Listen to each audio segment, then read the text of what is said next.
Hey team, there's another quick video coming out to you regarding the Santoku style versus traditional style knives. So what is the difference and what is the deal between the Santoku and the traditional, or what we refer to as the French style blades? The traditional French style blade is mostly meant to be a chopping knife. So the nose stays down and you chop and dice accordingly with more of the back of the blade typically.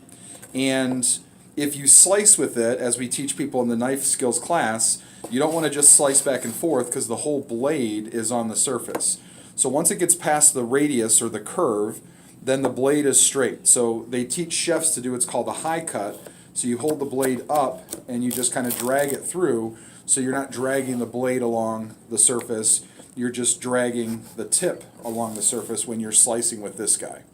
So that's the big thing about the French knife, is it's meant to chop and dice, and if you slice with it, you have to hold it up and do that high cut. The Santoku, the word Santoku in Japanese literally translates into slice, dice, and chop. So those are the basic functions of this. This has the radius in the middle, so instead of having the curve early, it curves late. So again, you have the food at the back of the blade and it just rocks and chops and dices nicely. In this case, when I want to slice something, the blade is naturally up off the surface because the way that tip comes down and catches the cutting board. So anytime I'm cutting from a raised surface or cutting from above the surface, that blade just naturally stays up in the air, as opposed to the French knife where the blade's always on the surface. The other thing about this one is, because it curves in the middle, only one part of the blade ever touches at any one given time. So even if I do something like slice back and forth, the whole blade isn't taking a beating, it's just a little pieces of the blade at any given time.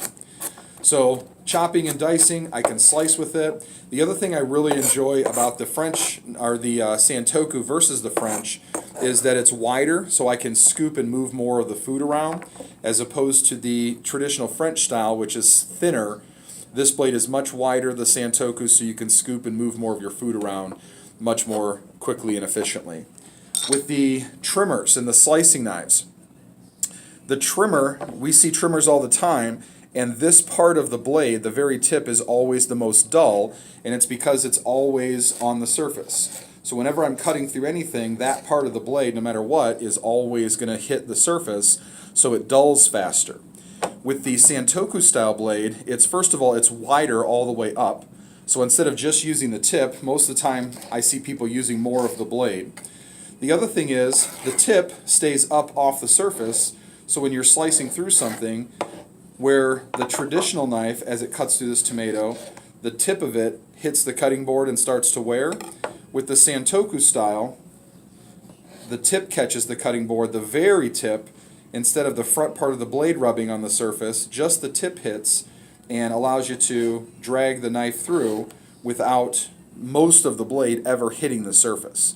So these will wear differently. The Santoku style will stay a little bit sharper, a little bit longer. And then with the smaller paring knives, this is again the same kind of thing. This knife, when it's on a surface, the tip is always hitting and wearing, whereas this one, being a little bit more squared off, the blade stays up in the air. So this one's going to be a little bit better. The traditional one is going to be a little bit better for peeling because it's a thinner blade going right through. The thicker blade is going to be a little bit better for slicing. I can certainly also peel with it if I want to peel, but the thicker blade is not as comfortable in most people's hands for peeling. So this is a great knife for slicing, and then the other style is a better style for peeling typically. So that's the big difference between the Santoku style and the French style. It's really just how they interact with the cutting board and what happens to the knife as a result of that.